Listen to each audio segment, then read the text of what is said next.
commencer mon propos par un retour aux sources. Pour Jules Ferry, l'enseignement primaire devait être gratuit, laïque et obligatoire pour assurer l'avenir de la démocratie et garantir la paix sociale. Alors, c'est tout un programme et c'est tout ce qui nous intéresse aujourd'hui. L'école primaire devait dispenser des fondamentaux, forger une idéologie républicaine et un savoir commun, enseigner encore des instituteurs laïques formés et payés par l'État. Donc on rejoint vraiment ce que vous avez dit. Elle devait permettre aussi de former sur les mêmes bancs, et là on arrive à la mixité, des citoyens d'origine et de classes sociales différentes, même si à l'époque, la loi concernait surtout la scolarisation des filles et des enfants des campagnes qui à l'époque n'avaient pas accès à l'éducation. Alors depuis les années 70, on a eu une cinquantaine d'années presque d'expérimentation scolaire, diverses, variées, souvent hasardeuses, comme la méthode de lecture globale ou les mathématiques dites modernes, et puis des réformes successives qui ont transformé l'école sans qu'on sache vraiment si le but recherché ou les bienfaits sur le plan individuel ou collectif. Le bilan, c'est l'accès des classes les moins favorisées au cursus prestigieux a reculé, les inégalités sociales, se sont creusées, alors que l'essence même de l'école, comme elle avait été conçue, c'était l'excellence. C'est pas un gros mot, enfin à l'époque ce n'était pas un gros mot, l'excellence au service du pays et la possibilité donnée à chaque enfant de s'élever sur l'échelle sociale par les vertus du travail et du savoir. L'école est avant tout un lieu d'apprentissage, lequel n'est pas toujours synonyme de félicité. Alors revenons à notre sujet. Alors le premier point que je souhaite souligner, c'est que l'éducation nationale n'est pas à la source des dynamiques ségrégatives. Elle les subit. La ségrégation scolaire, c'est d'abord le fruit d'une ville de plus en plus clivée socialement et ethniquement. La mixité sociale à l'école ne se décrète pas. Et toutes les politiques volontaristes se heurtent d'abord à la non-mixité de nos villes et de nos quartiers. Et ça, c'est le point principal, et on a du mal à se faire entendre quand on a le malheur de le dire en réunion. Alors, comment on favorise la mixité sociale aujourd'hui?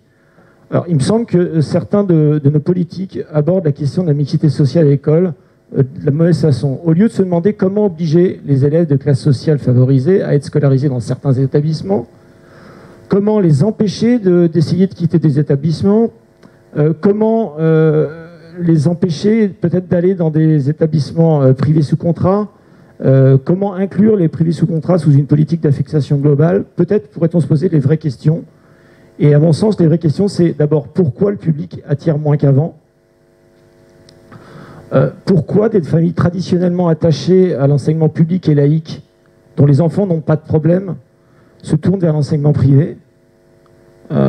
Pourquoi des familles athées ou d'une autre confession choisissent l'enseignement catholique? Parce que c'est quand même, je trouve ça incroyable. Et pourquoi, plutôt que d'essayer de priver les familles du choix de l'établissement, ne pas réfléchir aux raisons pour lesquelles certains établissements publics n'attirent plus? Et là, c'est vraiment, à mon avis, une erreur fondamentale que de partir du principe que public et privé sous contrat ne sont pas différents. C'est en premier cas faire oublier la notion de laïcité, qui pour moi est fondamentale dans l'école publique, et c'est ensuite sous-entendre à tort que le privé est un public amélioré, et c'est pas du tout ça. On ne peut pas nier que la mixité sociale est un facteur d'amélioration du sentiment d'appartenance à l'école. Elle contribue à la cohésion sociale en prévenant des dérives de certains jeunes. Mais essayer de forcer la mixité sociale par des découpages de secteurs en allongeant les durées de transport de chacun ne marche pas. C'est traiter la conséquence sans réfléchir aux causes. Allonger le trajet pour aller à l'école des enfants est mauvais pour les enfants. C'est mauvais pour leur santé, leur sécurité et leur bien-être. Pour les collèges, les exemples sont nombreux en fait. On décide de changer la carte scolaire et puis après on se rend compte que les seuls élèves qui suivent cette carte scolaire sont les élèves des catégories sociales les moins élevées, et ce qui permet simplement, ce qui renforce la capacité de sélection des collèges privés, et qui au final diminue le niveau des écoles publiques. Je pourrais dire quelques mots pour Paris, pour Affelnet, la procédure d'affectation dans les lycées. Là, c'est l'image d'une politique volontariste qui a donné des résultats intéressants au niveau de la mixité sociale, en tout cas jusqu'à un certain point, mais depuis 3 ou 4 ans, on voit beaucoup d'effets pervers, en particulier dans un district Est, qui représente À l'origine, c'était censé être un quart de Paris qui représente maintenant pratiquement 40% de la capitale au niveau du nombre d'élèves, où on a regroupé également quasiment tous les élèves boursiers de la ville, et où là, il y a un vrai souci. Il y a d'un côté beaucoup d'élèves non boursiers qui subissent comme une injustice de ne pas pouvoir accéder à certains établissements. Et puis de l'autre côté, des classes totalement hétérogènes dans certains établissements, avec une tête de classe, avec des élèves qui sont rentrés en ayant 18 de moyenne, et puis d'autres élèves qui sont rentrés en bénéficiant du bonus boursier, qui est une bonne chose, mais qui sont complètement dépassés par les choses, et qui sont excessivement difficiles, des classes difficiles à gérer par les professeurs, du fait de l'hétérogénéité de niveau trop forte. Enfin, je dirais une drôle de notion de la mixité quand on constate que certains établissements qui n'accueillaient pas d'élèves boursiers maintenant en accueillent énormément, et ceux qui en accueillaient beaucoup n'en accueillent plus. Tout le monde prenant le métro dans un sens et dans l'autre, donc je ne sais pas si c'est ça la mixité. Alors, que faire pour plus de mixité? Alors, d'abord, le premier point pour moi, c'est pas de mixité sans un cadre républicain fort. On a mis les drapeaux à l'entrée des établissements, il y a liberté, égalité, fraternité, mais il est important et fondamental qu'il y ait un cadre fort au sein et aux alentours des établissements.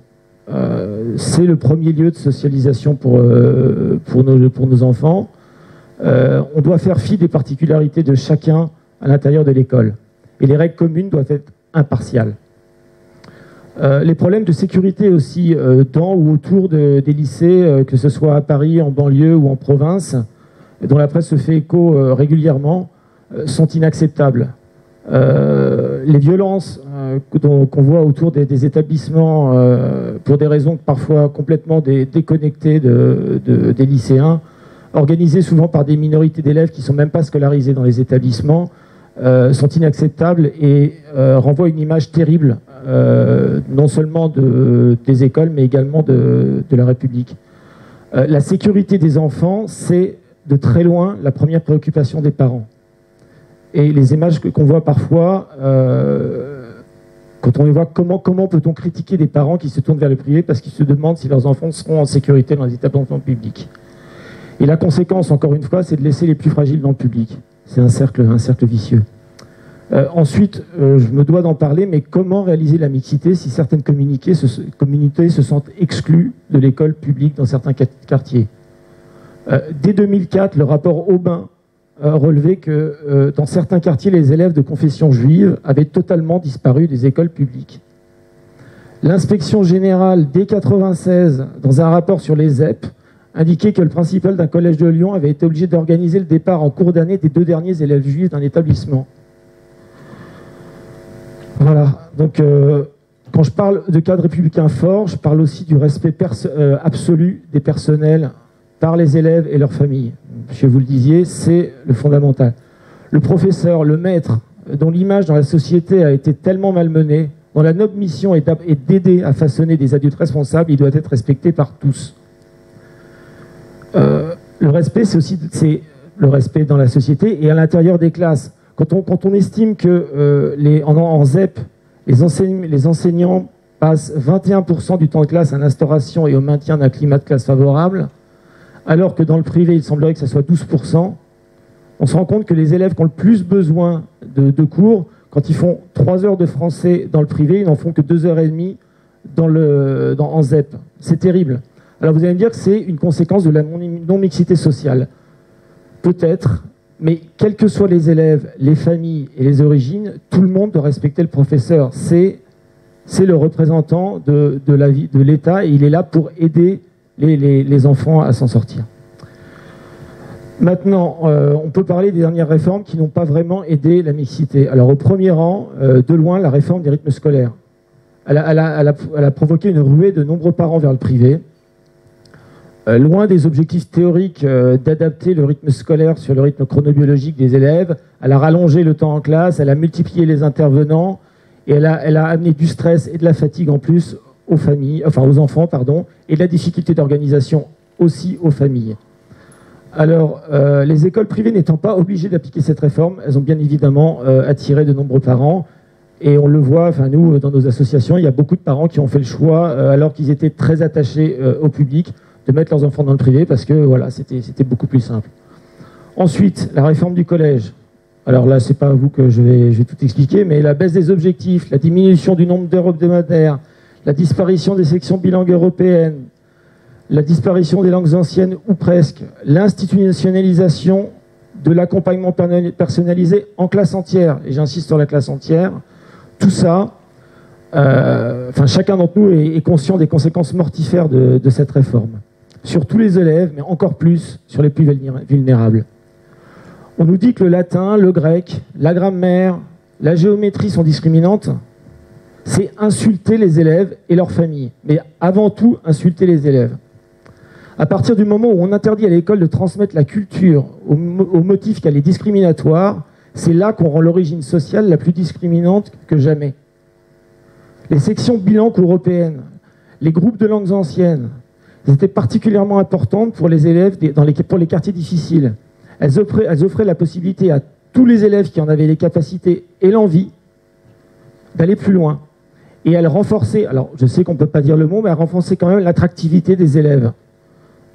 Dans le même temps, les établissements publics, privés, quand vous regardez comment ils se vendent sur Internet, sur leurs brochures, alors bien sûr, elles appliquent la réforme du collège, mais ils continuent à proposer des classes bilingues, les options latin-grec, parfois à travers le périscolaire d'ailleurs.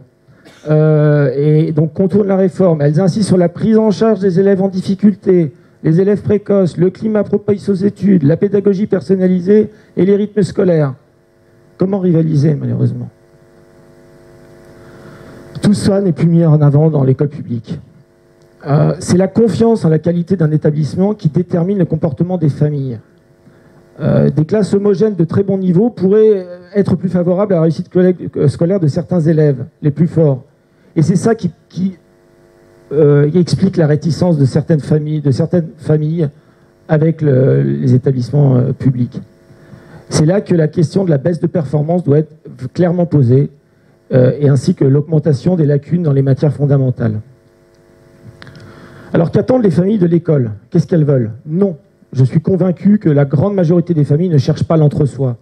Les parents n'œuvrent pas pour la ségrégation scolaire, ils la subissent. Les parents veulent une école où leurs enfants sont en sécurité, une école qui donne des bases solides, qui revient aux fondamentaux, sur lesquels tout se construit, tout se forme, que comprend le sens critique, qui sont nécessaires à la compréhension de la société. Un lieu sain, au sein duquel sont instruits des citoyens responsables, intellectuellement structurés et formés pour le monde de demain et tous ses défis. Une école bienveillante, bien sûr, mais qui favorise l'excellence pour tous par l'effort et le travail. Merci.